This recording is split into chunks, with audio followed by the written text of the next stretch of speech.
Hi, Richard Garfield here, Managing Editor at Education Review. Today we're joined by Chantel Mirzai. She's Deputy Principal Instructional Leader at Auburn North Public School in Sydney and was recently recognised in the 2019 Commonwealth Bank Teaching Awards. Thanks for joining us, Chantel, and congratulations on receiving the award. Thank you. Can you start by telling us why you wanted to become a teacher? Well, I've wanted to be a teacher since I was 4 years old. It was a dream of mine that never wavered right the way through school. I suppose my earliest memory was joining my mum up at my brother's primary school in his kindergarten year 1 class as she was helping reading in the classroom. Okay. And I just remember feeling that a classroom just felt like home to me. And then starting my own education at Fairfield West Public School and going on to Fairvale High School, I just always felt that teaching was the profession for me. And I couldn't wait to pursue an undergrad degree in education and then begin my own career. Okay, so were there any key teachers or others in your life who sparked your interest in teaching? Well, there have been so many teachers that have paved the way, I suppose, and allowed me to envisage the type of teacher that I wanted to become. In primary school, those teachers like Miss C and Miss Rowlands were the teachers who took the time to get to know me and to provide opportunities in public speaking, in tournament of minds, in debating and dance, and really allowed me to figure out the type of person that I wanted to become. And then in high school, I suppose teachers like Mr. Thomas and Mr. Kitteringham, who's gone on to become the principal of Sir Joseph Banks High School, were teachers who took the time to get to know what I actually wanted to do beyond high school, and allowed me the opportunity, or every opportunity I suppose, to get the results I needed to get into Sydney University. And just following on from that, was there anything in particular that they did or said that sort of stays with you as something inspiring? I think they're the teachers that go the extra mile to get to know you. And that's really become part and parcel of the type of teacher I try to be. They're the teachers who go beyond the curriculum, the hidden curriculum, if you will. They're the teachers who really take the time to get to know what makes you an individual, and take the time to figure out what opportunities will allow you the chance to become the best version of yourself. What are the most rewarding and enjoyable elements of your job? Oh, the list is infinite in this area. I think my favourite thing about being a teacher, particularly when I was a classroom teacher, was seeing the light bulb go on for students. The aha moments that students have, the moments that students realise that they are a learner and that they can be successful. They're the moments that I absolutely adore about teaching students. In my current capacity as instructional leader, I have the great fortune of working with coaching and mentoring beginning teachers, and that fills me with no end of pride. I love being able to support and guide teachers, particularly in their first 3 years of teaching, and seeing them develop their own teaching persona and feel comfortable in the classroom, and to see themselves as being able to make significant differences in the lives of their students brings me great joy. And most recently, it has been my participation in collaboratively leading parent engagement programs, where we see over 50 parents attend grade-based workshops, learning, developing the knowledge, skills, abilities and confidence to help their children with their learning at home. Really fills me with a great sense of pride. So I suppose being part of a community and being able to contribute positively to the lives of students, teachers and parents, probably my favourite aspects of teaching. Okay. Side of things. So what are some of the more challenging and difficult aspects? Yeah, I suppose time. There's just never enough of it. Yep. There's always, infinite ideas, ways to improve outcomes for students, teachers and families. And I suppose it's just being able to strategically manage and prioritise those programs and initiatives, because there never seems to be enough time. Besides teaching, you may have already answered this, but was there ever another career that you considered pursuing, or is it's always been teaching? Yeah, I know it's probably a boring response, but this has always been the dream for me. And what I love so much about it is you can actually be so many other things whilst pursuing a teaching career. You know, during our community festival days, you can be a concert director. On most days on playground duty, you're a counsellor or referee in some instances.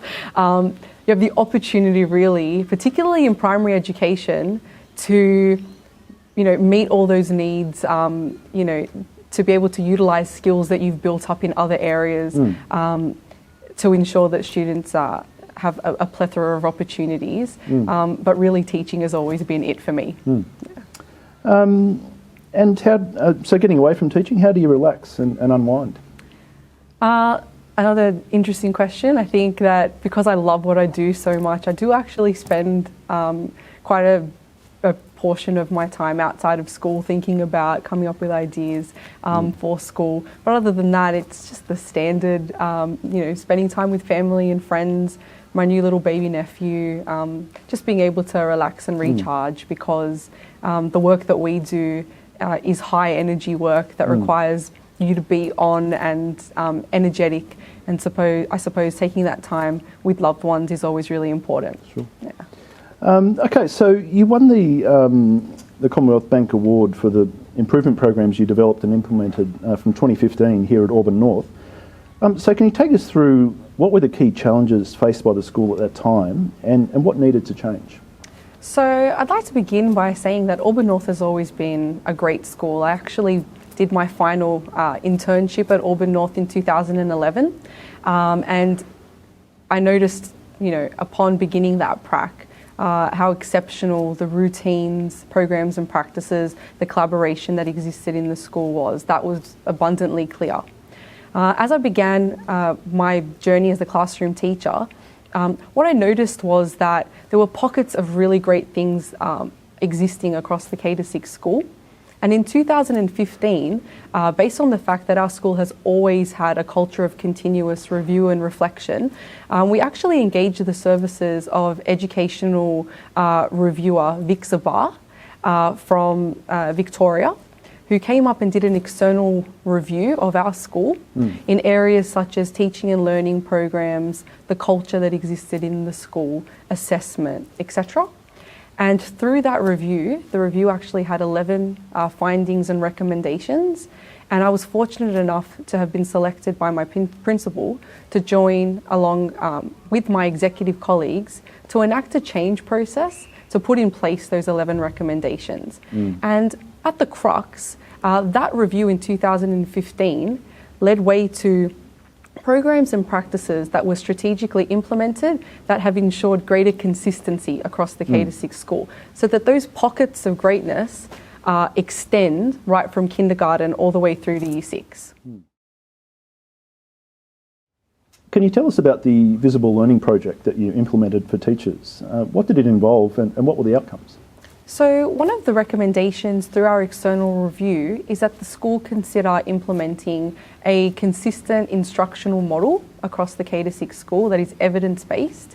And so what I was able to do collaboratively with our leadership team was to research and develop an instructional model for the explicit teaching of literacy and numeracy concepts and skills across the K-6 school. And so what this basically involved was us sitting down and developing a lesson plan pro forma, because teachers in different grades were using different types of pro formas, embedding different types of pedagogies in their teaching. And so we were able to develop a consistent lesson plan pro forma that involved high impact pedagogies such as learning goals and success criteria, explicit teaching, high quality questioning, opportunities for differentiation, modelled, guided and independent instruction, and basically ensured that that pro forma and the strategies that were used throughout the explicit teaching using this model were consistent across the school.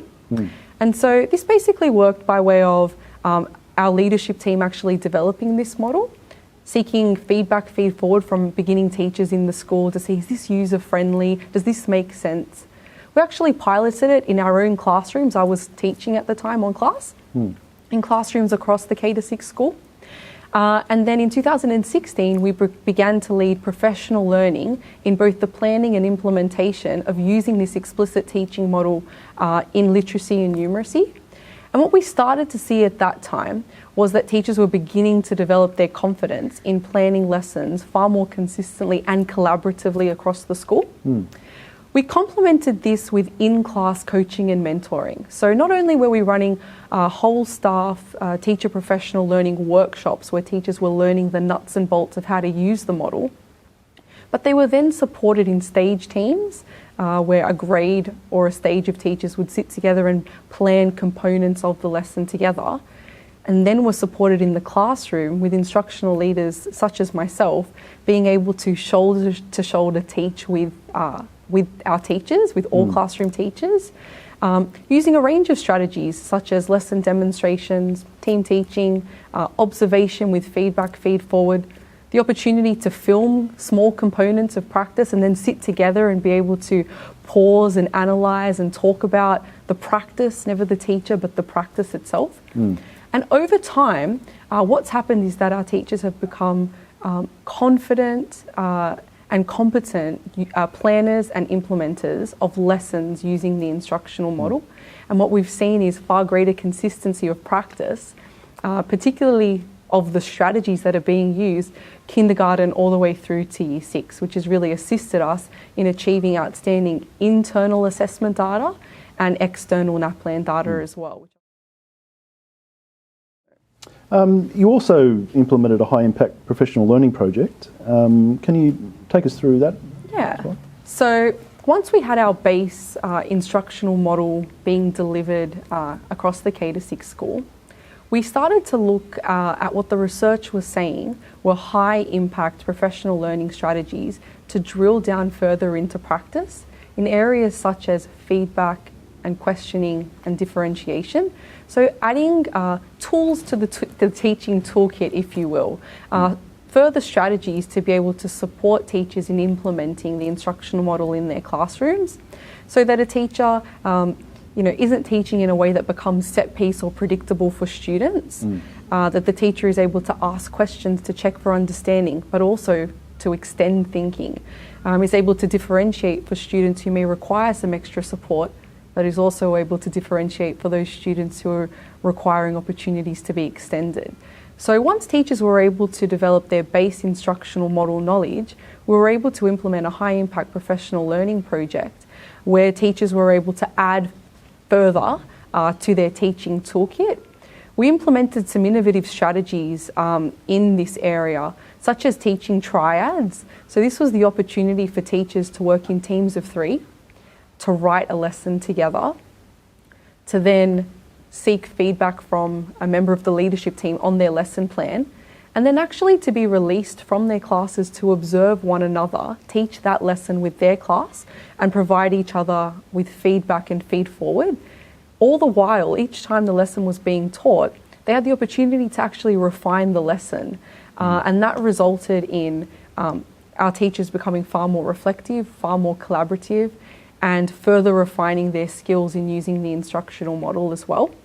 The culture that exists in our school and has for some time, even before I started, has always been one of great collaboration, one where teachers are excited and motivated to be able to further refine their skills.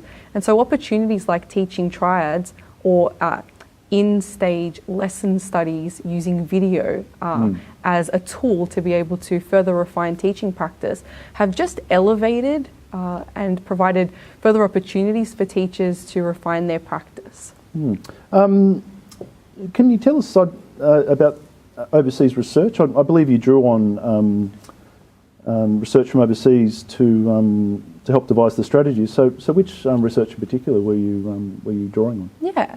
So a lot of our initial programs by way of the instructional model were informed by the research of Hattie. So we looked into Hattie's visible learning and considered what strategies, what the research, this meta-analysis is telling us have the greatest impact on improving student learning outcomes, which first and foremost is collective teacher efficacy. So that shared notion, that shared idea that all teachers have, that we can make an educational difference to the lives of our students beyond that of which is their socioeconomic disadvantage. And so all of the strategies and programs that we employ at Auburn North encourage and promote collective teacher efficacy, where we're all in this together. We also, as a leadership team, engage in international research. We did so in a lesson study, sorry, I'm going to stop that here. Thanks. As a leadership team, we engage in international research, and particularly last year, we looked at that research of the Ontario leadership strategy, and particularly we looked at core leadership capabilities that have been outlined in that strategy, just to keep our eyes and ears open to what's happening internationally. And what we were able to learn through that, what we were able to develop through that as a leadership team, was a list of the core leadership skills that leaders should be further developing to be able to produce outstanding outcomes for teachers, for parents and for students, because we know that the leadership, the quality of the leadership team within the school really does drive teaching and learning and does make all the difference in a school. How that went and how was that the use of video received by the staff? Yeah, so video has long been a tool that has been used at Auburn North to be able to assist teachers in further refining their practice. There's a number of ways in which video is used. Teachers have the opportunity to borrow our tripods and are actually able to film their own practice. It's so easy these days with smartphones to be able to pop a phone up and be able to film your own practice for your own reflection. And the beauty of that is that teaching is so very involved, and often when you're teaching, you're so in the moment and you're not able to really be objective about what's transpiring in your classroom.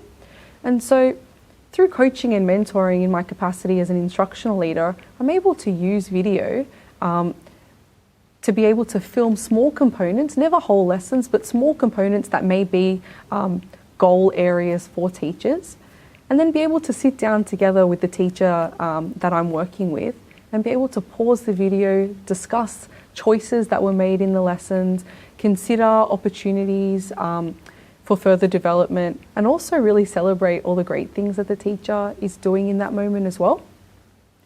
It's also used in teams, and video lesson study is an example of how that is used.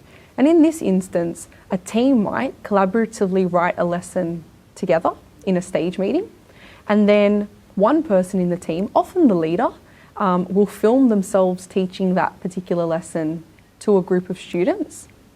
Take the time to review and reflect on that video just in their own time, and then bring that to the stage meeting, share the video with the team, share their reflections, and then open up the dialogue to further feedback and feed forward. Continue to make refinements to the lesson, and then the next person would have the opportunity to teach. And so the purpose of that is to focus in on refining the strategies that the teachers are using in those lessons, and then also building that collegiality and comfort level. It's always quite awkward the first and second time that you're watching yourself on video. The hesitation is, oh, do I really sound like that, or do I really look like that? But what we found is that by persisting with this strategy in high-performing teams that are already built on trust and mutual respect, we're able to really hone in on the practice and focus on the practice and how particular strategies can be refined than worrying too much about how you look or how you sound. A very important element of the plan was to involve parents more deeply in the school and their children's learning. So can you take us through how parents have responded to that? So to answer this, I might share with you a little bit of the context of Auburn North Public School.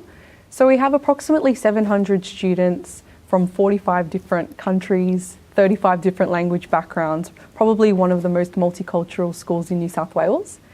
We have 98% of our students coming from language backgrounds other than English. And where that may be perceived as a barrier to engaging parents in the education of their children, we find that that's quite the opposite.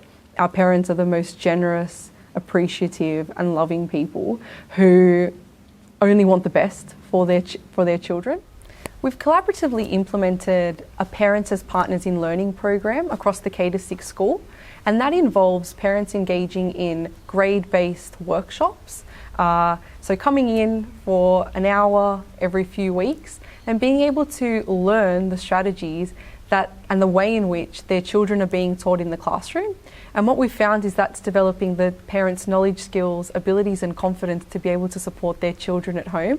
And it's really helping the children see, oh, mum and dad and my teacher are really on the same page about this. It's helping the parents understand the literacy and numeracy targets that we set at a grade level, and is being able to help them learn some real practical strategies to be able to help their children at home. They're able to take little goodie bags with resources home with them. And the sessions are translated into 6 community languages by liaising with our community language teachers and our SLSOs so that all parents are able to engage in these sessions. And how have the results and outcomes in the school improved since these changes have been in place? So we're really proud of the outcomes that we've been able to achieve and continue to achieve for our students to be able to give them every possible chance of success in the future. In terms of our internal assessment schedule, at the end of 2018, 90% of children achieved grade-based literacy and numeracy targets across the K-6 school, with the remaining 10% achieving the goals set out in their personalised learning plans. And in terms of our NAPLAN data, our Year 3 and Year 5 students outperformed similar schools and all schools in all 10 NAPLAN areas, which is a result that we're very proud of. We achieved in the top 1% K-3 and 3 to 5 in terms of value add for our students, and in the top 5% for Years 5 to 7 in terms of value add. So what that means is that the students that come to Auburn North are able to make significant growth in their learning to assist them achieve in high school and to realise a future that their parents probably couldn't have even dreamed of. And what advice would you give to other teachers looking to achieve significant change in their own schools? I think I'd say you can't do it alone. So be able to build those strong relationships with teachers in your team, leaders in your team, be able to work collaboratively, to be reflective, and to be ambitious, because students can do such great things when given the support of outstanding teachers in partnership with wonderful parents. So in essence, be collaborative, set aspirational targets, have high expectations, and the sky's the limit. Great. Well, thank you very much for your time today, Chantel. Pleasure.